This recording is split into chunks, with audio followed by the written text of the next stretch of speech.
Watch this. The jet-powered Waco is Del Collar. As a first Oshkosh, it's always a big one for everyone. Kick, ready, now.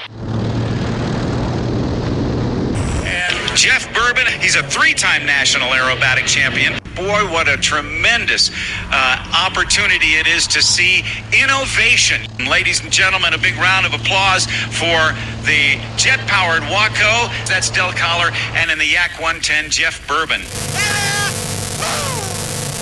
Okay, a little bit more yak to the left. Right there, smoke on, let's do it.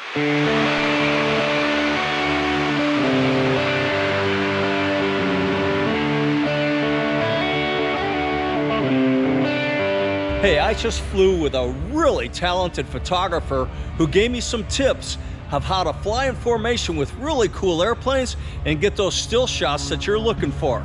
I'm Bruce Hafner, and this is That Chopper Guy Show. And how's the speed for you guys? This will be good right here, I think. Okay, smoke on, let's do it. You're working as a team. You and the pilot are working as a team, right? Tell me how that all works. Well, and again, that shows the importance of having a really good photo pilot. Okay, let me know when you're ready and I'll roll out and we'll kind of drag up to that other leg. They're coming in now. And so Bernie and I have worked a long time together, so he knows what I like as far as backgrounds. You know, if we want those aircraft over the water, he knows where he needs to be to know that the aircraft that we're shooting are over water. I kind of got an eye for what he's looking for, and there was one photo shoot that we were doing with Lopes Hope, and he was asking me to do something, and he was getting frustrated because I wasn't doing it, and I finally just said, "Scott, do you trust me?" And he said, "Yeah." I said, "It's going to be epic. Just, you got to give me 30 seconds." And we got up into these clouds by this thunderstorm and got some amazing shots of Lopes Hope, and I think that kind of sealed the deal. All right, Mr. Scott, we should probably start turning right. Okay, we got it, smoke off. Yeah, we're coming right. And we're gonna come right to reposition. So the biggest mistake I see people make is that the people flying the airplane for the photographer is not experienced. If you just went down and at a flight school and hired a pilot just to fly you around, that's really not good enough. You guys good with the right turn? I'm good with it. You need to have somebody who has experience on leading a formation, because that person is in charge of everybody's safety, if you think about it. One of the most dangerous things we've done in the past are photo missions, and Scott's safety brief, pilot brief, and photo brief are such that it takes all the mystery out of it. And now you're below him, crossed up like this. Yeah, okay. Okay, and then skidding that direction, with the smoke all going the same way, and you're kind of looking just past his cockpit at me.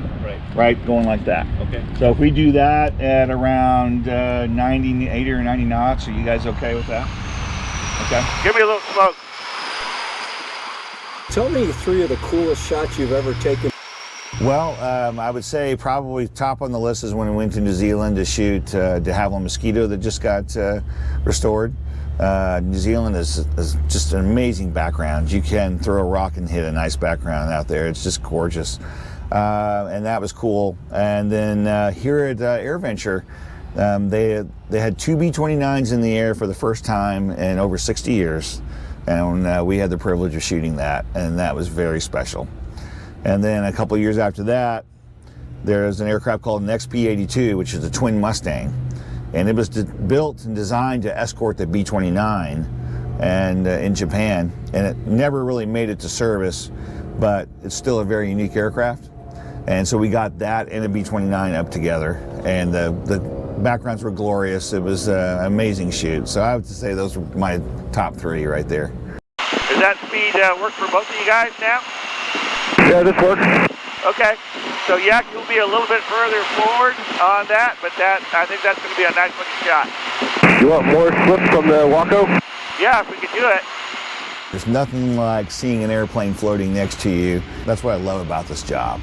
So the bottom line is you need a camera that you can control. So one that would have a shutter priority or a manual mode, and then you need to understand that camera so that you know how to use it to get what you want. To where it's like second nature, you know, you're playing it like a piano without looking at it. But you do not have to spend a ton of money on one of those cameras. I forget these are aerobatic guys. I can actually turn. Exactly. They're bored with you right now.